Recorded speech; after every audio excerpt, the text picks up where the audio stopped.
છે પણ દીવો થશે નહીં. તો એ દૂધને જમાવવું પડે, એમ ભક્તિને પણ જમાવવી પડે. તો ભક્તિ શાનાથી જામે? એ સત્સંગ ને સેવાથી જામે. બે જોઈએ, સત્સંગ પણ જોઈએ અને સેવા પણ જોઈએ. એકલો સત્સંગ આપણા નિરાંતમાં નથી, હા, બીજા છે પણ અહીં નથી. અહીં જોડે સેવા પણ જોઈએ. પછી જેમ દૂધને જમાવો તમે, તો પછી અંદર જમાવવામાં મેળવણ નાખવું પડે. સત્સંગ ને સેવા બેનું મેળવણ નાખવું પડે. પછી એને પછી ઢાંકવું પડે.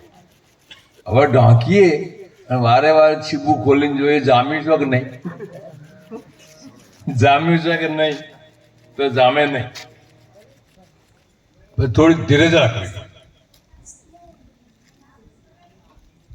જામે એટલે દહીં થાય, ખરું ને? હવે દહીંમાં ઘી તો છે પણ દીવો નહીં થાય. એને વલોવવું પડે, અને વલોવા વાળી હોશિયાર જોવે ને, વલોવા વાળી પણ હોશિયાર જોઈએ. એમાં ઠંડુ પાણી રેડવાના ટાઈમે ઠંડુ રેડવું પડે અને ગરમ રેડવાના ટાઈમે ગરમ રેડવું પડે. એમ સત્સંગમાં પણ એવું છે કે કારણ કે 4 પ્રકારના શ્રોતાઓ બેઠા હોય. એક પામર હોય, તો પામરને તો પ્રભુને પામરને કોઈ લેવા દેવા નથી. પામર હરિરસ શું પીએ પીએ હરિ ના જાને. હરિગુણ ગાવામાં હોશિલા ધન ધન એવા જન. એટલે પામરને ખબર નથી અને પામરને પ્રતીત પણ ના આવે, એને ભરોસો ના આવે. આવા ઘણા ગામમાં આવતા છે. હવે એને માળા નથી, કોઈ ટીલો નથી, કોઈ યુનિફોર્મમાં જોવે, પણ યુનિફોર્મ સંતને છે નહીં. એને શબ્દનો યુનિફોર્મ છે. એના શબ્દ ઉપર તમને કિંમત હોય તો સમજાય. સરસ ભજન બોલ્યા માવજી મહારાજ, સુગમ સુગમ સાંભળ્યો વાલો છે. સુગમ પણ એ જેને સમજણ છે એના માટે. એટલે આ સાધન સમજવાનું શું છે સમજણનું કામ ને સાધન કરતો છે, સમજણનું કામ ને ધ્યાન ધરતો છે, સમજણનું કામ ને ભૂખે મરતો. મને કાલે કોને ક્યાંક અમે ગયા કે અમે આ તો ઉપવાસ કરવાનો ખરો, પણ શરીરને તોડીને નહીં કરવાનો. શરીરને બગાડીને ઉપવાસ ના થાય. તો સમજણનું કામને ભૂખે મરતો છે, સમજણનું કામને ભોંય ભરતો. હવે એક ભાઈ છે ને દોડ કરે, કોઈ સંત નીકળ્યા આવા કે કેમ દોડે છે, કે મારા પડછાયાને પકડવા. હવે પડછાયો પકડવા દોડે, પકડાય? તો કે શું, કે હું તને પકડાઈ દઉં હાલ, કે પકડાવો ત્યારે, એને ફેરવી દીધો.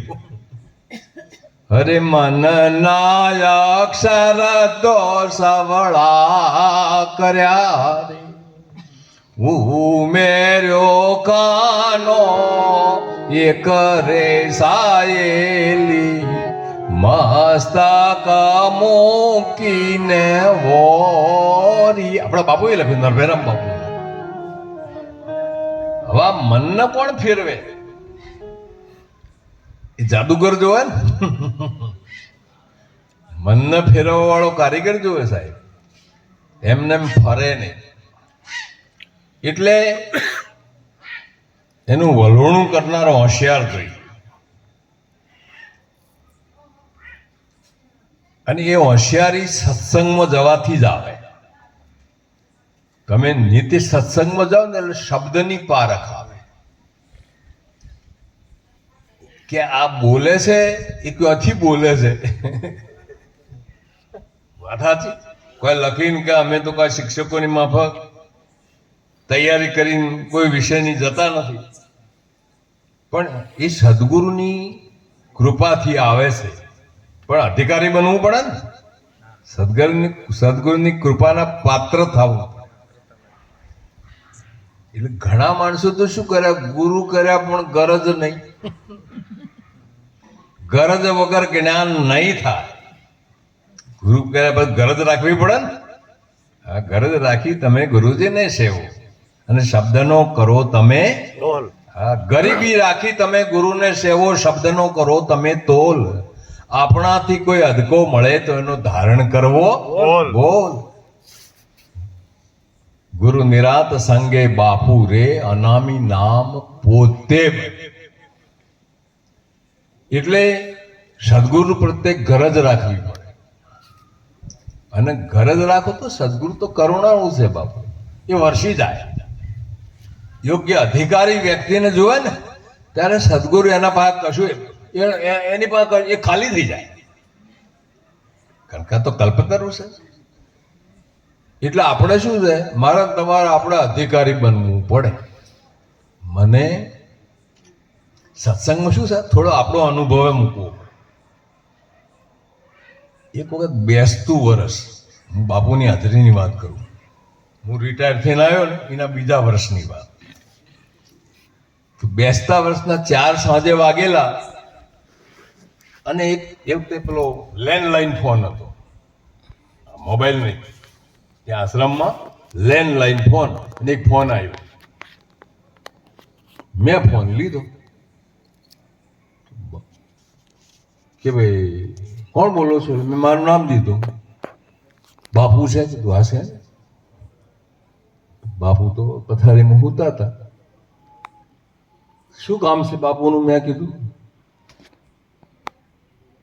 તો કે અમારે ઉપદેશ લેવા આવવું છે. મેં કીધું ભલા માણસ, આ બેસતું વર્ષ છે, 4 વાગ્યા છે, પ્રસાદ જોઈએ, ફુલાર જોઈએ. પાલનપુરમાં હવે આજે તો બજાર ખુલ્લું ના હોય અને 4 વાગ્યા છે. અઠવાડિયે કેડે આવજો. ને બાપુ સાંભળી ગયા. પથારીમાંથી ઊભા થઈને દંડો લઈને આવ્યા. દંડો લઈ. કોનો ફોન છે? તો મેં કીધું સાબરકાંઠાથી ફોન આવ્યો છે. તે શું કહે છે? તો એ ઉપદેશ લેવા આવવાનું. કે તમે શું કીધું? મેં કીધું અઠવાડિયે કેડે આવજો. બાપુ બગડ્યા. તો મને કે કેમ અઠવાડિયા કેડે? પ્રસાદ જોઈએ, ફુલાર જોઈએ, બધું 4 વાગે ક્યાંથી મળે? મારું કહેવાની વાત છે કે કોઈક વખતે આપણી કસોટી પણ થાય. સાધકોએ જેને ઉપદેશ લીધો છે એને ધ્યાન રાખવું પડે. એ કયા ટાઈમે થાય નક્કી નહીં. તો મને કે તમે શું કીધું? મેં કીધું અઠવાડિયા કેડે આવજો. કે કેમ? મારાથી બોલાતું નથી બરાબર. અને મેં કીધું ભાઈ આવે એટલે તમે આવજો ને તમે હાજર છો ને કેમ ના પાડી? એટલે મેં કીધું આવું બધું પ્રસાદ ને ફુલાર. મને કે પ્રસાદ ને ફુલાર બધું આવે છે, એને કહી દો બધા અત્યારે જ આવે. કઈ બોલ્યો નહીં. પછી મને કે ઉભા રહો, આપણા નિરાંત મહારાજને એમના ગુરુએ કેવી રીતે ઉપદેશ કર્યો તો તમને ખબર છે? મેં કીધું અરે આપણે મેં વાંચેલું એટલે હું કહું ને કે કેવી રીતે કર્યું. બોલો પ્રદીપભાઈ. મેં કીધું બાપુ તુલસી હાથમાં ઉગાડી ડાકોર રણછોડજીને રોજ ચઢાવવા જતા અને એક વખત ઉમરેઠથી નીકળ્યા, વૃક્ષ નીચે બેઠા હતા અને એક મહાપુરુષ આવ્યા. અરે ભગત ક્યાં જાવ છો? ડાકોર તુલસીજીને ચઢાવો. ચર્ચા ચાલી કે એ રણછોડ અહીંયા આવે તો તમે અહીં ચઢાવી દો ખરા? કે હા, મારે 5 કિલોમીટર જવાનું મટી જાય, ચઢાવી દે. ત્યાં નિરાંત બાપુને એમના ગુરુએ તુલસીના પત્ર ઉપર ઉપદેશ કર્યો. મને બાપુ કે તને આવડે છે આ ઉપદેશ? જસુભાઈ એ દાડે હું પાસ થયો બાપુ. મેં કીધું હા તો કહી દો પેલા લોકોને આવવાનું. અને બધું આવે છે. બોલો બોલો. મેં કહી દીધું, ભરોસો પડ્યો, મને લાગ્યું કે કાંઈક છે આમાં. આજે આપણી એક્ઝામ છે. મેં કહી દીધું, એ સાંભળે ગયા. મેં પેલાને કીધું. હવે બન્યું એવું આરતીબા કે પેલા લોકો તો ઠીક સાબરકાંઠાથી રાધીવાડથી આવતો 4 કલાક થાય. 1 કલાક કેડી એક ટેમ્પો આવ્યો, અને ટેમ્પો આવ્યો ને સમજી મહારાજ, તો એમાં 25 જણા ઉતર્યો ટેમ્પો. બોલો, ફુલાર પ્રસાદ, કોઈ બદામ લાવે એ દાડે? બદામ, કાજુ બધું આવી ગયું. મારી આંખો બધી ધડધડો હસવો આવી ગયો સાહેબ. મેં કીધું આજ ના પડી હોત ખતમ થઈ જોત ને. બધું આવી ગયું. પેલા લોકો તો એના કેડે 2-3 કલાક 2 કલાક કેડે આવ્યા. અને બાપુ મને શું કે, ઉપદેશ કરો, આજ મારે સાંભળવું. ખાટલામાં હુતા હુતા આખો ઉપદેશ કર્યો, ત્યાં સુધી બાપુ સાંભળે ગયા. પૂજન તો બાપુનું જ થાય, પૂજન કરાવવું ઉઠાય. મારો કહેવાનો ભાવ એ છે કે કસોટીનો સમય આવે. આવી 2-3 વખત પરીક્ષા લીધી શામજી મહારાજ મારે. એક વખત મને મહેસાણા મોકલ્યો. મને કે નારાયણ મહારાજ પાસે જાઓ, એમના સમાચાર લ્યો. તો સમાચાર લેવા ગયો તો પેલા 95 વર્ષની ઉંમરના આરામ ખુરશીમાં બેઠેલા નારાયણ મહારાજ જઈને પગે લાગ્યો. ભાઈ આવો આવો. થોડી વાર બેઠો, ચા પીવડાવી. મને કે તમને એક સવાલ પૂછું? નારાયણ મહારાજ સવાલ પૂછું? તો બાપુ પૂછો, જવાબ આપણે તો આપણે નકર ના આપણે. તો એણે મને સવાલ પૂછ્યો. જ્ઞાની મહાપુરુષ હતા, એમનો દેહ નથી અત્યારે. એણે મને પૂછ્યું, જશુભાઈ કે ભાઈ જીવની જાત શું? સંતોએ લખ્યું ને, જ્યાં લગી જીવની જાત જાણી નથી ત્યાં લગી તાન બેતાન થશે. જીવની જાત શું? ઉપદેશક ભાઈ બહેનો મારી વિનંતી, આ વાત બોધમાં છે, આપણા ઉપદેશમાં. ખરું ને ગીતાબેન? તમને ખબર ના પડે. ગીતાનો અભળવાનો બહુ ભાવ હો. બસ અંદર રોટલી કરતી કરતી મને ઓભળે જાય. મેં કીધું આ પોપટ ઉડી જાય ગયો. હા, બચ્ચાને જ્ઞાન નતું થયું. ભગવાન શિવ પાર્વતીને જયારે ઉપદેશ કરવા મળ્યા ને, તો પેલા શુકના બચ્ચા ઉપર જઈને પડ્યું. એ ફાટ્યું. અભિમન્યુને એની માના ગર્ભમાં જ્ઞાન થયું હતું. વારી ઉડી જાય ગયો. તો મેં જવાબ આપ્યો, આપણા ઉદ્દેશમાં વાત છે. જીવની જાત છે. જીવ જાતો રહે એટલે પછી શું થાય? રામ બોલો ભાઈ રામ. હા, રમોથી જીવ જાતો રહે એટલે ફેંકી દઈએ. બરાબર ને? એ જીવની જાત છે. કોડવર્ડ થી બોલું, પણ આ વાદળો કોક સંકેતમાં કહી દીધું એટલે ઉપદેશી ભાઈ બહેનો ના બધાને ખબર પડે. ગીતાબેન બરોબર છે? પેલા ગીતાબેન કહું તમને. હા તો ભાઈ, એટલે મારો કહેવાનો ભાવ એ છે કે તમે આપણા ઉદ્દેશની અંદર જઈને બેસી જાઓ ને, હા, એમાં બધા જ સર્વશાસ્ત્ર મથીને કાઢ્યું કૈવલ્ય તત્વ નામ. બધા જ શાસ્ત્રોનું મંથન કરી અને આપણા સદગુરુની વાત છે. હવે આ અલગ કેવી છે? આ અલગ છે.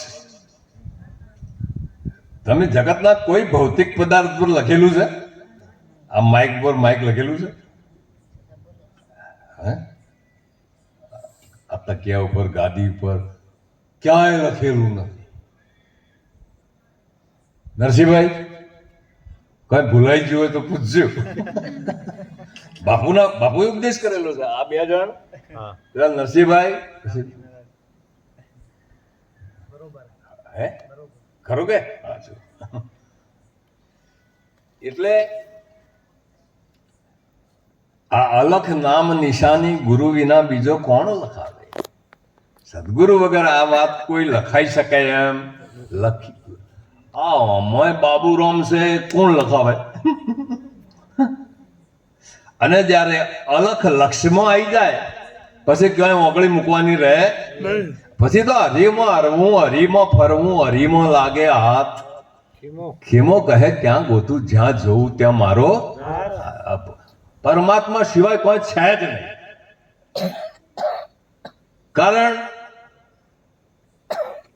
કે દોરડી પડી છે, જો અજવાળું હોય તો દોરડી દેખાય અને અંધારું હોય તો ના દેખાય.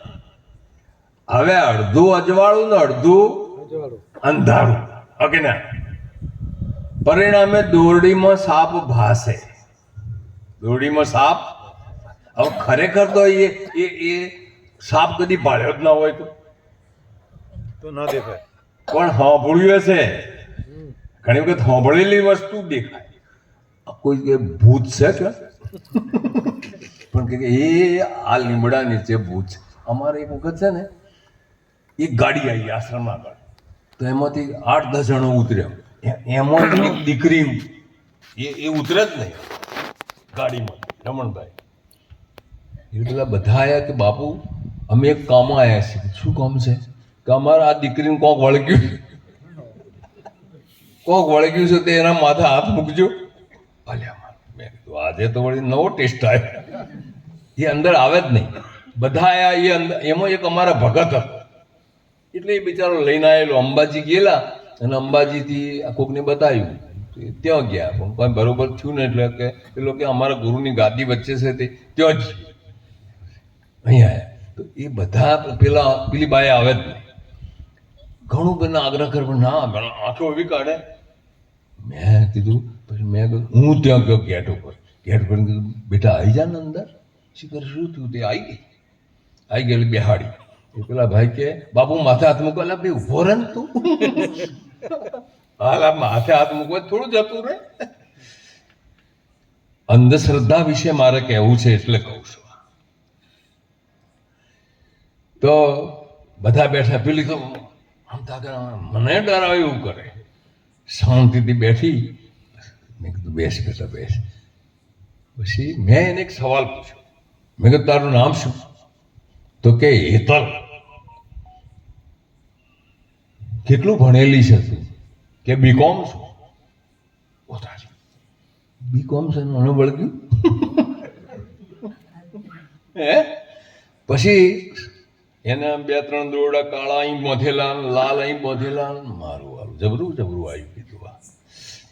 પછી મેં એને એક સવાલ પૂછ્યો. મેં કીધું તું સ્થિર થા, મારી એક વાત સાંભળી મને જવાબ આપ.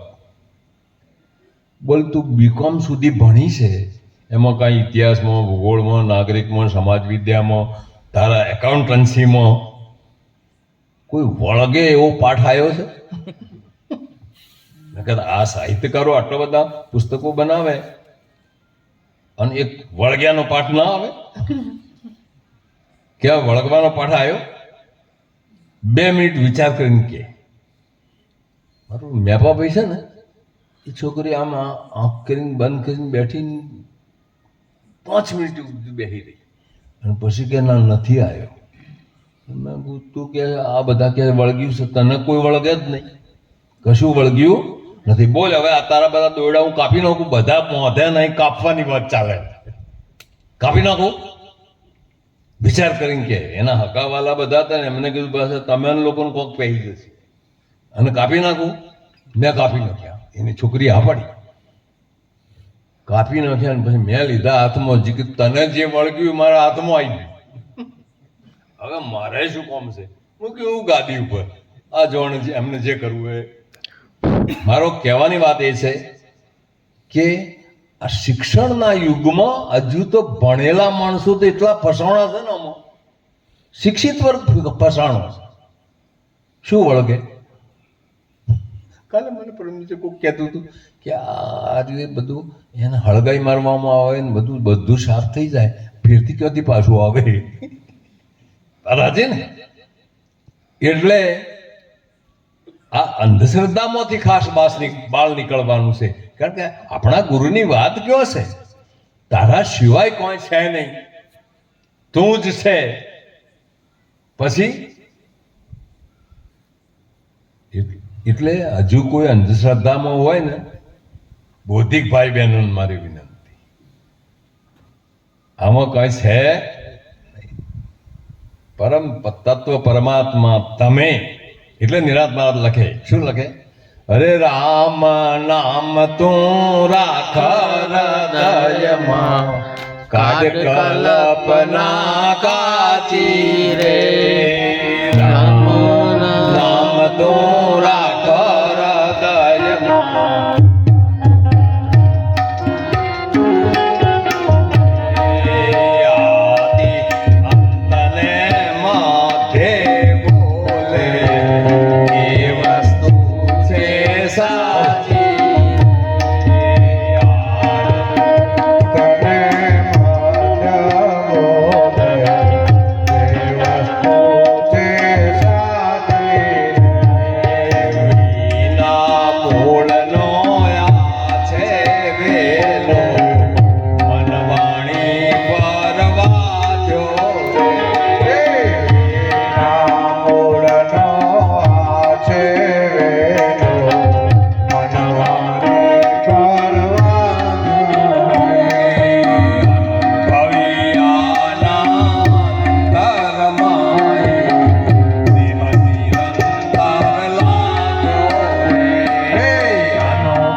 તમે બોલો એવું નથી. નામ રૂપ ને ગુણ ને એવું નથી.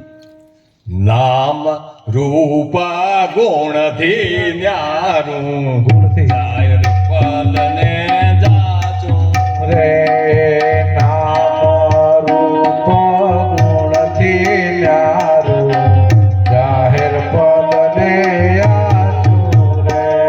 આ લોકો આવું ભેગું નથી. નામને ઊભું રાખો, એ રૂપ એને ભેગું મત લઈ જાઓ.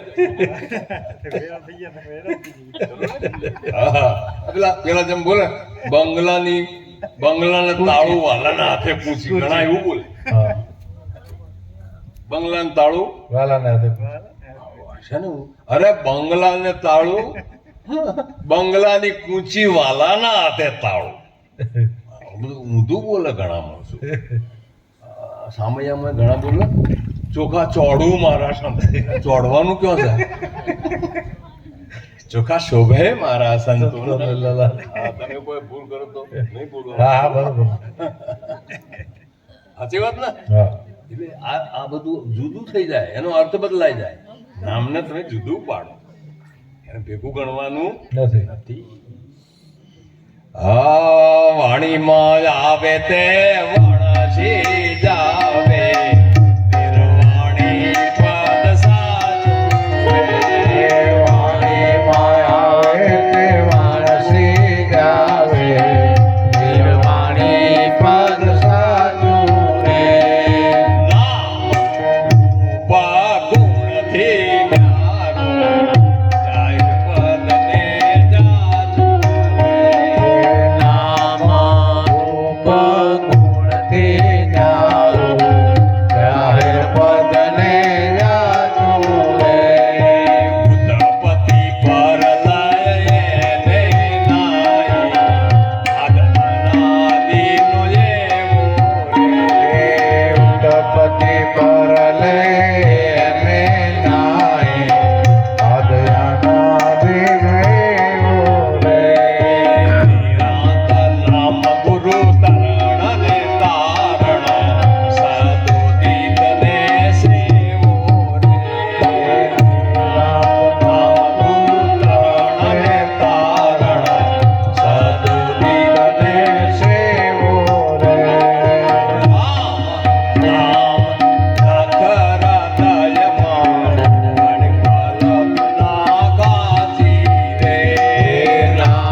ને આ સાંભળવો સહેલો છે પણ સમજવો અઘરો છે. સાંભળવા સહેલા છે પણ સમજવા બહુ અઘરા છે. એટલે રામ એવું નામ છે અને એમને તરત કહી દઉં એ તું છે, બીજો છે એ તું છે. પણ એ હૃદયમાં રાખવાનું. હૃદય નામ સમજણ. આ વાત સમજણમાં રાખવાની કે આર્યો બોલે છે અહીં કહેવાય બરાબર, ભાગોળમાં જઈને કહીએ તો ના કહેવાય ને કે આનું ફરી ગયું. હવે આ બોલે એ સાંભળી શકે તમે ગમે એ કથા કરો તો, કારણ કે આ તો સદગુરુના કોને સંભળાય. એટલે અહીં બોલાય પણ બજારમાં આ વાત કરાય. આ વાત સમજણમાં લાવે. રામ નામ તો છે એ સમજણમાં. અને જેને આવું કીધું ને બાપુ, કોઈની ચોમડી ચીરવણી, કેવું કેવું થયું આગળ. એટલે આનો અખતરો બહાર કરવા જેવો. હા, હું પરમાત્મા છું આવું કહેવા જેવું જાહેરમાં કહેવા. અહીં તો કહેવાય પણ જાહેરમાં આ વાત કરવા જેવી નથી. છે એમ પણ એવું કહેવાય. નિરંત મહારાજ કીધું એમ, કૃષ્ણ પોતામાં પોતે શ્રી કૃષ્ણ, કૃષ્ણ વિનાના દિશે કાંઈ હરી રસ પીજી. હું કૃષ્ણ છું એમ કહેવાય ના કહેવાય, પણ હું કૃષ્ણથી જરા જુદો નથી. આમ તો કહેવાય ને, હું ગુરુ છું એમ ના કહેવાય, પણ હું ગુરુથી જરા જુદો આ વાત કહેવાય.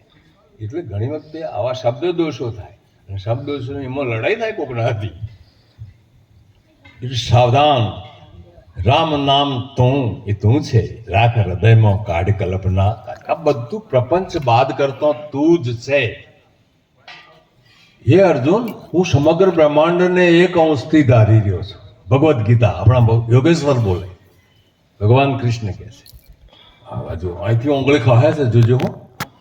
નામ જ ગંગા, નામ જ કાશી, નામ તીર્થ ને ધામ, સચરાચરમાં નામ વિચળ, ઠાલો ન મળે કોઈ ઠામ. આકાશ એવું શું છે? હા. હું એ કહેવડાવવા માંગતો હતો કે સંજ્ઞાથી બોલવું પડે. એમને બોલ. આ તો બાપજી તો લખવા વાળા તો લખે, પણ આપણે તમે જે બોલો એ વસ્તુ સિવાય કહેવાય એવું નથી. ખાવણી કોત હોય, કૂતરું કોત હોય, બિલાડી કોત હોય, બધાના ઉપર એ પડી. હવે એ વસ્તુ સ્વરૂપે વાલો વસી રહ્યા છે. ગુણે ગુણે ગવાતો પાંદડું લીલું ન રંગ રાતો. બરાબર ને? વસ્તુ સ્વરૂપે વાલો વસી. તમે કીધું પાયોજી મેને રામ રટણ ધન પાય, વસ્તુ અમૂલક દી મેરે સદગુરુ, વસ્તુ અમૂલ દી મેરે સદગુરુ, કૃપા કરી અપનાય. પાયોજી મેને રામ રટણ ધન. વસ્તુ કીધી બધા મહાપુરુષોએ. પાનભાઈ પણ કીધું છે, ગંગા સતીની વજનમાં પણ આ વાત આવે જ છે. એટલે આ જે અખંડ અવિનાશી છે, જે ભગવાન યોગેશ્વર કહે છે, એ ઓગણી હજી તમે જે બોલો એ વસ્તુ સિવાય કોઈ છે નહીં. ગીતાજીમાં પણ વસ્તુ કીધું છે. ચોથા અધ્યાયમાં આ વાત ભગવદ્ ગીતામાં પણ કરી છે કે આ વસ્તુ સ્વરૂપ જ્યારે નિરખાઈ જાય પછી એને કોઈ જપ તપ યજ્ઞ કશું કરવાની જરૂર નથી. આવું આપણો ભગવદ્ ગીતામાં પણ લખ્યું છે. આ વાત આપણા સદગુરુની છે. હવે હજુ કોઈ ભ્રમણા રહે તો વાત ખોટી છે. તમે આપણા યંત્ર વડે જુઓ, આપણા વાતમાં લાવો. આવું આપણા સદગુરુનું જ્ઞાન છે. હવે એ તો શું થાય, રોજ અભ્યાસ થશે ને એટલે પછી આ દેખાય બાદ થઈ જાય. રોજ અભ્યાસ થાય ને બધો જ દ્રશ્ય પ્રપંચ બાદ થઈ જાય પછી અહમ બ્રહ્માસ્મિ, તારા સિવાય કોઈ છે નહીં. પણ આ વાત કરી છે, આ વાત આપણા સદગુરુની છે. રામ એવું નામ છે અને એ તું છે, બીજો કોઈ છે નહીં. એને ઉત્પત્તિ એ નથી, પ્રલય નથી. તો કોઈ પૂછે જય ગુરુ મહારાજ, હા જાઓ જાઓ, રજા રજા. આ તો અમારે બોલ મહાત્માએ મને આલ્યું એટલે વળી મારે ચાલુ થઈ ગયું. એટલે સદગુરુના પ્રત્યે આવી નિષ્ઠા આવી જાય ને, આવી નિષ્ઠા આપવી પડે. કબીર સાહેબ કહે છે, ચલતી ચક્કી દેખ કે દિયા કબીરા રોઈ, દો પડકે બીચ में સાબિત રહા ન કોઈ. ઘંટી ચાલે છે, અંદર દાણા ઓરાય છે, બધા દાણા ખલાસ થઈ જાય, પણ કેટલાક દાણા રહી જાય. રહી જાય એ કયા? પેલા ખીલડાની આજુબાજુ રહે એ રહી જાય. એટલે આપણે ખીલડો છોડવો નહીં. ખીલડાની આજુબાજુ રહેશે તો કોઈ વાંધો આવતો નથી. પછી તો હરતા ભરતા ધંધો કરતા ધ્યાન હરિનું ધરવું, નિરાત કહે નિષ્ઠાનું ફળ છે, અધર્મથી અશરમ, અધર્મથી અશરમું પ્રાણી, ધર્મ ધસીને કર. આપણા સદગુરુએ જે વાત બતાવી છે, તનથી સંતોની સેવા કરજે, મનથી ભજન કરજે અને ધનથી શુભ કામ કરજે. હમણાં કલાક દોઢ કલાક તો આ બધા બેઠા હતા ને, હું બોલ્યો છું કે ત્યાગ અને વૈરાગ્ય બેમાં સમયું થયું ને, બધા બેઠા હતા. ત્યાગ અને વૈરાગ્ય બેમાં ફરક છે. હાથથી છૂટી જાય ત્યાગ, પણ મન